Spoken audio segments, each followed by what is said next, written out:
Hello, I'm Chongyeon Park from Duri Dental Clinic.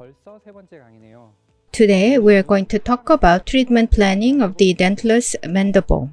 The mandible side, lip support is not as important as the maxillary side, so rather than that space, the residual bone is the focus of classification. So compared to maxillary side, mandible, relatively, the edentulous restoration is easier. This is because bone quality is mostly better here and that less impacted from the facial form, which means there are less things to be considered.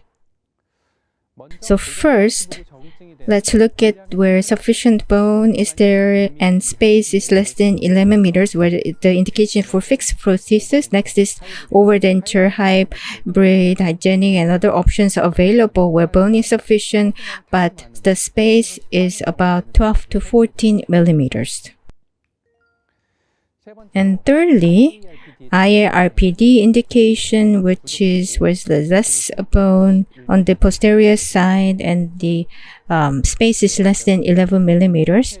And fourthly, overdenture, where there's less bone on the posterior side and space is about 12 to 14 millimeters. And lastly, where it's for overdenture, where space is more than 15 millimeters.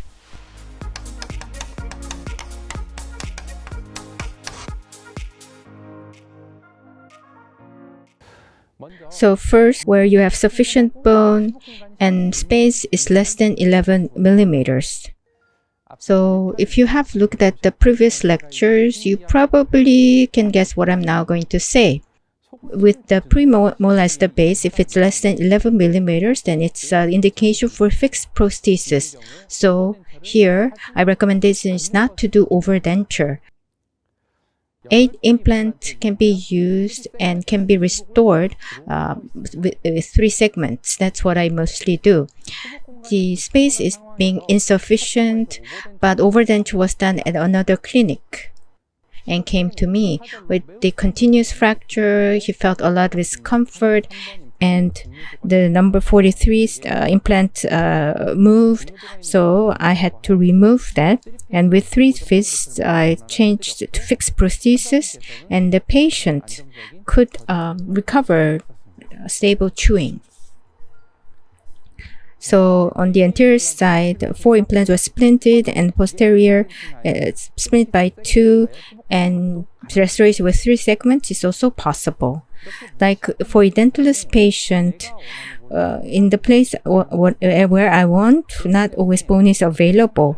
So where bone is available, you have to place implant, and then you design without cantilever as much as possible. 4 at the front splinted, on the back 2 splinted. So don't have fixed idea where to place implant. Look at where you can remove a cantilever and we have a lot of remaining bone and restore there. I think that could be a better option. So up to first molar is restored, then you could actually place 6 implant. In this case, 3 segment is what I mostly use for prosthesis. Placed 6 implant, and with 3 pieces I segmented and did the final prosthesis. 6 implant, after placing them, or splinting them could be consideration, but it's very hard to make, and maintenance is also tricky. So recently, I segment mostly with 3 pieces. That would be my top go-to approach. When I was in my residency in 2008, I did this case. That's where I thought splinting was the most favorable result. After 8 years recall, it's maintained quite well, but if I'm going back to 2006, I would do 3-piece segments and make the prosthesis. 4 implants, if you only place that, then 1-piece prosthesis can be considered. Economically, it might be viable, but it's hard to make, and there could be risk of misfit, and maintenance is so tricky. So I try to avoid this design much as possible. If you do fixed restoration, the minimum 6 implant placement seems to deliver the most favorable result. In 2014, using 4 implants, 1-piece fixed prosthesis was done, and after after 6 years, it's still maintained very well.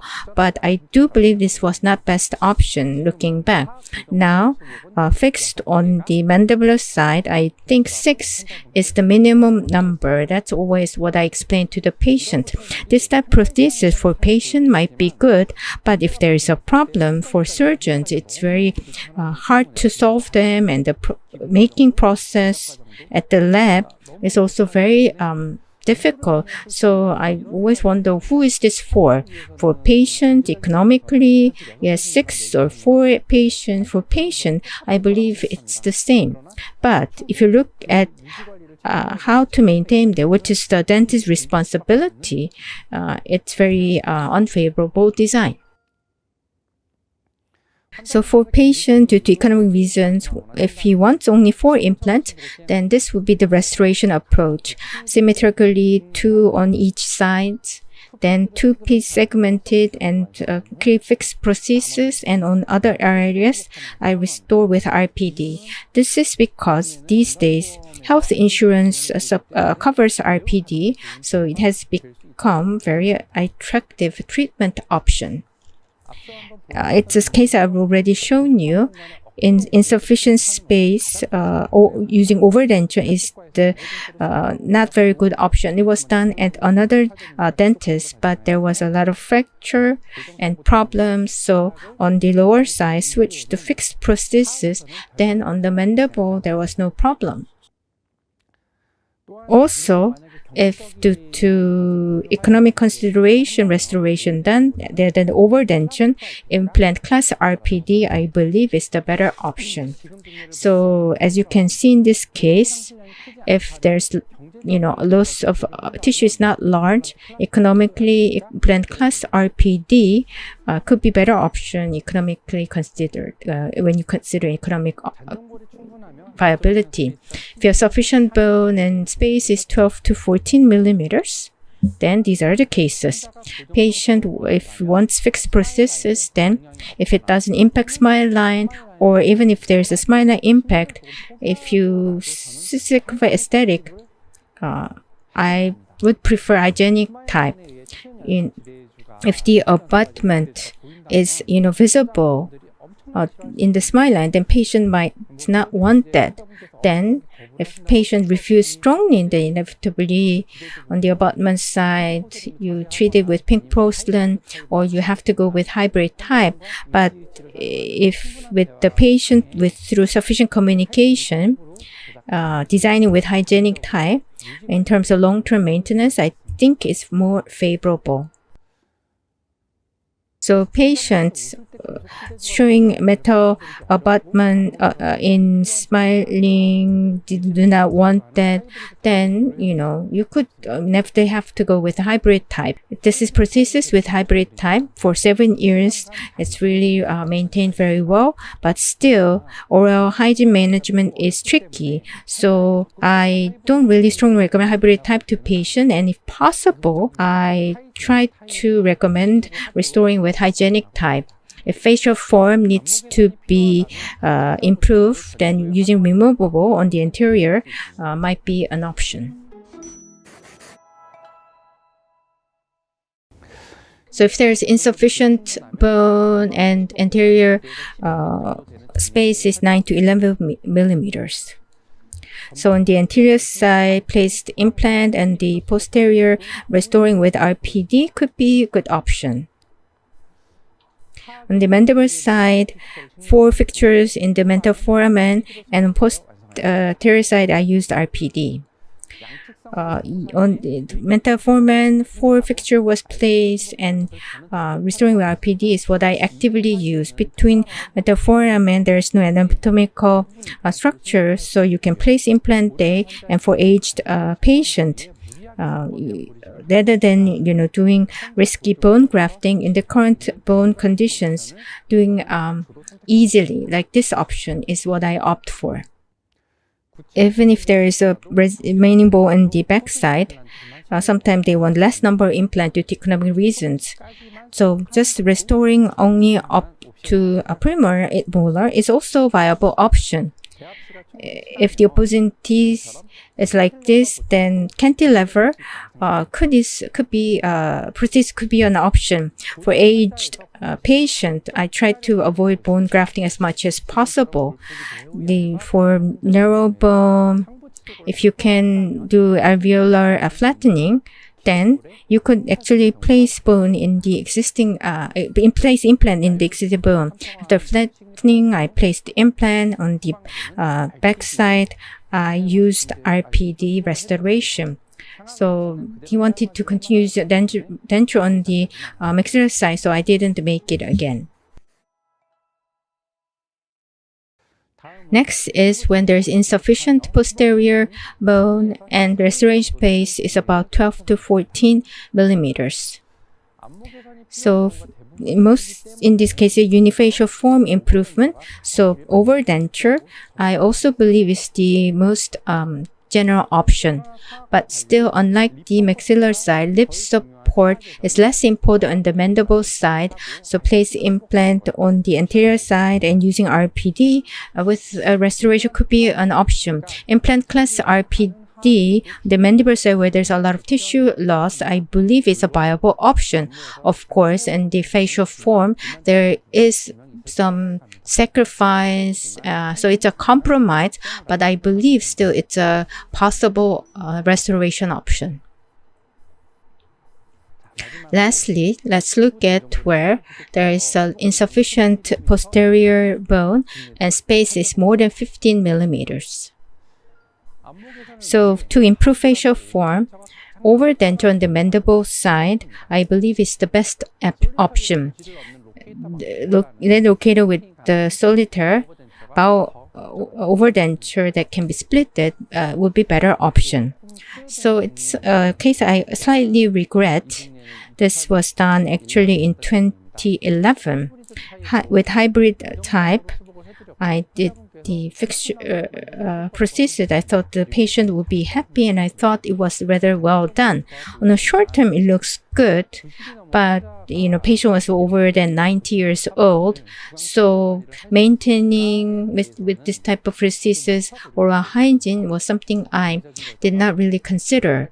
There's a high likelihood that the long-term result might be bad. So rather than this hybrid type, like this one now, hygienic type, which is easy for oral hygiene for a long term for patient as well as the surgeon, it might be better option. But because of smile line, there could be aesthetic issues, so you have to talk with patients a lot, and there should be sufficient assessment about the smile line. The anterior side, if there's no bone to place implant, then full denture might be the only option, and the full denture on the mandible side is very hard to, give satisfaction to a patient. So rather than full denture, just placing even 2 implants is be helpful to the patient as well as to the surgeon. So summary.